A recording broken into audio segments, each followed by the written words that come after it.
Hello बच्चों, welcome back my YouTube channel. आज के अपने इस वीडियो में बात करेंगे कॉमन टेक्स्ट इनकोडिंग स्कीम पर और जानेंगे कि जो टेक्सचुअल डाटा होता है, टेक्सचुअल डाटा अल्फाज की सूरत में होता है और ये अल्फाज मुख्तलिफ लैंग्वेज के हो सकते हैं।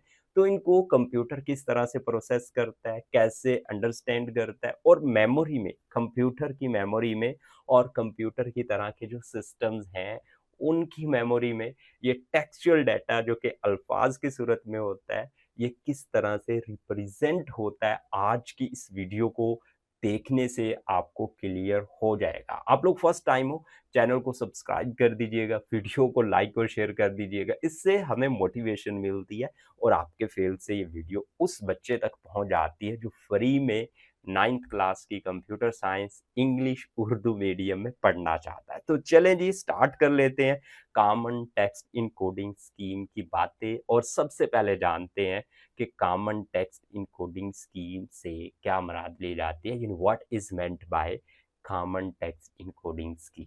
तो कॉमन टेक्स्ट इनकोडिंग स्कीम्स को आप लोग इस तरह ही समझो कि कॉमन टेक्स्ट इनकोडिंग स्कीम में ज़रूरी होता है कि जो मुख्तलिफ लैंग्वेजेस हैं, यानी जिस तरह से उर्दू है, इंग्लिश है, हिंदी है, पंजाबी है, उसके करैक्टर्स को यानी लेटर्स को और सिंबल्स को इस फॉर्मेट में बदलना कि कंप्यूटर उनको अंडरस्टैंड और प्रोसेस कर सके, कॉमन टेक्स्ट इनकोडिंग स्कीम कहलाता है। अब ये कॉमन टेक्स्ट इनकोडिंग स्कीम से मतलब आपकी बुक में क्या लिखा हुआ है अभी मैं वो भी रीड करूंगा, लेकिन दो कॉमन टेक्स्ट इनकोडिंग स्कीम मशहूर है और वो है आस्की और एक्सटेंडेड आस्की। इस पर इसी वीडियो में बात हो जानी है।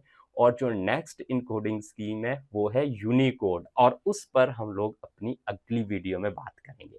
तो चलिए जी, बात कर लेते हैं कॉमन टेक्स्ट इनकोडिंग स्कीम के बारे में और बातें जानना जो कि आपकी बुक में लिखी हुई हैं।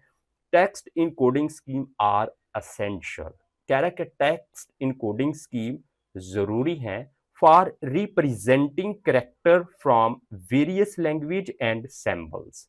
मुख्तलिफ लैंग्वेज के सैम्बल्स को और करेक्टर्स को रिप्रेजेंट करने के लिए, यानी यहाँ पे बोला जा रहा है कि कॉमन टेक्स्ट इनकोडिंग स्कीम मुख्तलिफ लैंग्वेज के करेक्टर और सैम्बल्स को जाहिर करने के लिए ज़रूरी है in a format that computer can understand and process. इस फॉर्मेट में जिसकी कंप्यूटर को समझ आए और वो प्रोसेस कर सके। Here are some of the most common text encoding scheme used in computer। तो कह रहे हैं यहाँ पे मोस्ट कॉमन इनकोडिंग स्कीम हैं जो कि कंप्यूटर इस्तेमाल करता है और इसमें जो फर्स्ट नंबर पे है वो है आस्की। अब इस वाले टॉपिक में से आपने अच्छे से अपने माइंड में ये बात बैठा लेनी है कि जो आस्की है वो किसकी शॉर्ट फॉर्म है।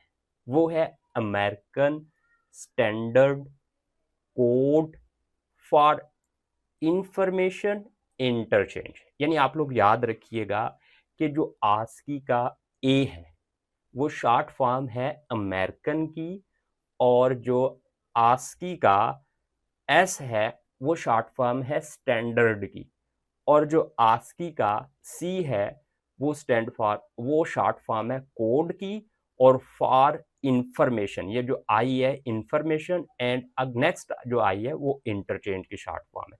आप लोग याद रखिएगा इस बात को। उसके बाद जो कंप्यूटर हैं और कंप्यूटर की तरह के सिस्टम है जो कि टेक्स्ट को प्रोसेस करते हैं, उनमें ये कोडिंग स्कीम इस्तेमाल होती है। इस कोडिंग स्कीम के तहत जो हर अल्फ़ाबेट्स होगा, यानी जो हर लेटर होगा या सिंबल होगा, उसको एक डेसिमल नंबर असाइन होगा और वो डेसिमल नंबर 0 टू 127 की रेंज में से कोई एक नंबर किसी एक लेटर या सिंबल के लिए होगा। और किस लेटर के लिए कौन सा डेसिमल नंबर है, ये जो आप लोग टेबल 2.4 देखोगे तो आप लोगों को समझ आ जानी है सारी बातें। अब यहाँ पे देखिए एक एग्जाम्पल आपकी बुक में दी गई है। एग्जाम्पल है पाकिस्तान। पाकिस्तान का जो पी है उसको जो आस्की कोड असाइन होता है बड़े पी को वो है 80 यानी 80। ये मैं अपनी तरफ से नहीं बता रहा, बुक में भी नहीं मेंशन। ये जो ASCII कोड का टेबल है, इसमें आप लोग देख लो, यहाँ पे फी जो है वो आप लोगों को मिल जाएगा। देखें इसको 80 यानी कोड जो है ना वो असाइन हुआ है। इसी तरह से जो स्मॉल a है उसको 97 हुआ है, और जो k है उसको 107 हुआ है, और जो i है उसको 105 हुआ है, और इसी तरह से जो यहाँ पे s है उसको 115 हुआ है, और जो यहाँ पे t है उसको 116 हुआ है। अब आप लोगों ने क्या काम करना है, आपने अपना नाम लिखना है, और उसमें से अपने नाम के हर लेटर के लिए आप लोगों ने इस टेबल में से ASCII कोड लिखना है और उसको बाइनरी में कन्वर्ट कर लेना है। तो आपके नाम की बाइनरी बन जाएगी जो कि कंप्यूटर को अंडरस्टैंडेबल होगी, जो कंप्यूटर के लिए अंडरस्टैंडेबल होगी, और उसको वो प्रोसेस भी कर पाएगा। इस टेबल में आप लोग एक बात और नोट करो, लेटर है यहाँ पे, जो स्पेस फर्स्ट की है यहाँ पे, उसको जो असाइन हो रहा है वो 32 हो रहा है। 0 to 131 ASCII कोड किसको मिलेंगे, ये मिलेंगे नॉन प्रिंटेबल जो करेक्टर्स हैं उनको, जिस तरह से एस्केप हो गया, जिस तरह से टैब हो गया। तो आप लोगों को ये बात जानने की ज़रूरत नहीं है, जो आपको ज़रूरी है वो 32 से स्टार्ट हो रहे हैं, और ये प्रिंटेबल करेक्टर और सिंबल्स को ASCII कोड इस टेबल में मिल रहे हैं। आई होप आप लोग ये सारी बातें जान चुके हो। अब आपकी बुक में देखते हैं क्या चीज़ें लिखी हुई हैं। ASCII is an acronym that stand for American Standard Code for Information Interchange।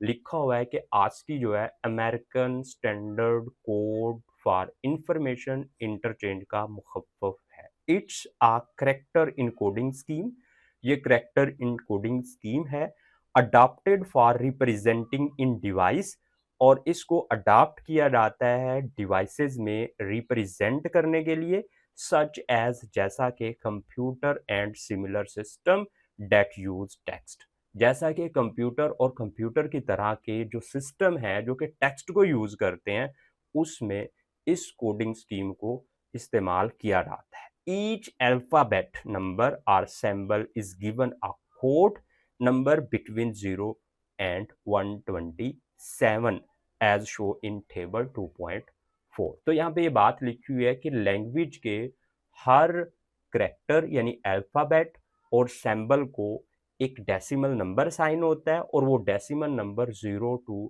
127 के दरमियान में से कोई नंबर हो सकता है। मिसाल के तौर पर पाकिस्तान में जो फी है उसको 80 करेक्ट जो डेसिमल नंबर है वो साइन होता है इस कोडिंग स्कीम के लिए, इस कोडिंग स्कीम में, और जो स्मॉल ए है उसके लिए 97 जो है ना वो असाइन होता है। आपने ये एक्टिविटी करनी है, और साथ आपने ये टेबल भी देख लेना है, और अपने नाम की जो ASCII कोड है वो लिखना है, फिर उसको बाइनरी में कन्वर्ट कर लेना है। अब हम लोग बात करते हैं एक्सटेंडेड ASCII। क्वेश्चन पैदा होता है कि जब ASCII था तो एक्सटेंडेड ASCII की ज़रूरत क्यों पड़ी। देखिए जो ASCII है वो 7 बिट कोडिंग स्कीम है, और इसमें जो कॉमनली यूज इंग्लिश के लेटर्स हैं और सिंबल्स हैं उनको तो ASCII कोड मिल रहा था, बट बहुत से सिंबल्स ऐसे भी थे जो कि कॉमनली यूज नहीं होते, बहुत कम उनका इस्तेमाल किया जाता है, लेकिन उनको ASCII कोड असाइन नहीं हो पाता था।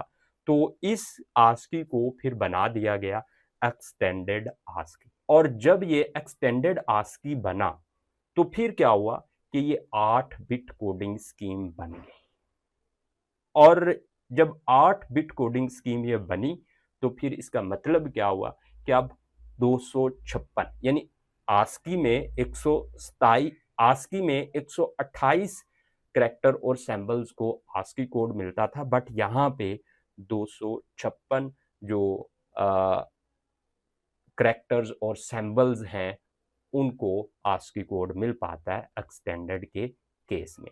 While the standard ASCII table include 128 characters, यानी जो हमारा टेबल है उसमें 128 करैक्टर इंक्लूड हैं।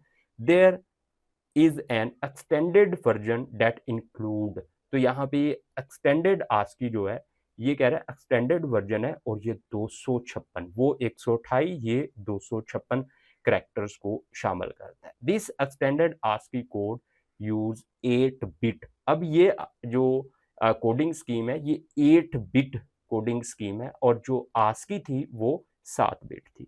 And include additional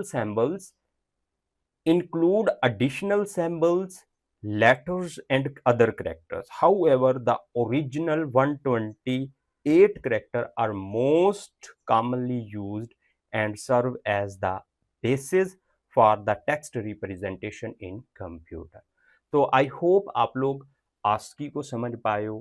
coding scheme है और ये कोडिंग स्कीम टेक्स्ट डाटे को रिप्रेजेंट करने के लिए इस्तेमाल होती है। अब बात कर लेते हैं कि आस्की और एक्सटेंडेड आस्की में से वो कौन से पॉइंट है जो आपने अपने जहन में बैठा लेने हैं। वो फर्स्ट पॉइंट तो ये है कि आस्की जो है वो शॉर्ट फॉर्म है किसकी। आप लोग बोलोगे American standard code for interchange for information interchange की। जो आस्की है वो कितनी बिट कोडिंग स्कीम है, वो 7 बिट कोडिंग स्कीम है। और जो एक्सटेंडेड है वो आपने याद रखना है 8 बिट कोडिंग स्कीम। आस्की के मुताबिक जो करैक्टर्स हैं, कितने करैक्टर्स और सिंबल्स हैं जिनको डेसिमल नंबर इस कोडिंग स्कीम के तहत असाइन होता है 128। बट ये कॉमनली यूज्ड है। और जो एक्सटेंडेड आस्की है उसमें जो है 256 जो सिंबल्स और करैक्टर्स हैं उनको कोड असाइन हो पाता है। तो thank you for watching student. मिलते हैं नेक्स्ट वीडियो में। अपना ढेर सारा ख्याल रखिएगा। ओके, अल्लाह हाफिज़।